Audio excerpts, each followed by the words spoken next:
नाशिकमध्ये येत्या शनिवारी निम्म्या शहराचा पाणीपुरवठा बंद राहणार। रविवारी देखील कमी दाबाने पाणीपुरवठा केला जाणार।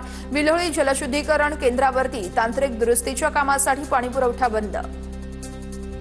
नाशिक शहरामध्ये वातावरणात बदल। नाशिकमधील तापमान 22 अंश सेल्सिअसवरून 18 अंश सेल्सिअसवर, तर पुढील 2 दिवस थंडीची तीव्रता वाढण्याची शक्यता। रात्रीच्या सुमारास गारवा वाढत असल्याने थंडीची चाहूल।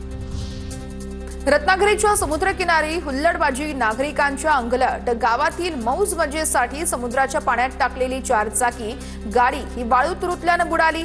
तर दापोलीतील अंजर्ले समुद्रकिनाऱ्यावरील घटना। नागपूरमध्ये 24 तासात तलावात पोहताना 4 जणांचा बुडून मृत्यू। रामटेकमध्ये 2 तर पारशिवणीमध्ये 2 मित्रांचा तलावात बुडून मृत्यू।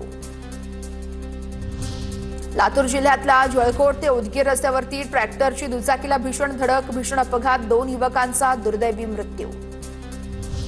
नागपूरमध्ये ट्यूबच्या मदतीने पोहत असलेल्या मामा आणि भाचीचा तलावात बुडून मृत्यू। रामटेकमधील जयपालेश्वर देवस्थान परिसराच्या तलावातील घटना। 13 वर्षीय हर्षाली माकडे आणि 33 वर्षीय अजन लोहबरिया यांचा बुडून मृत्यू।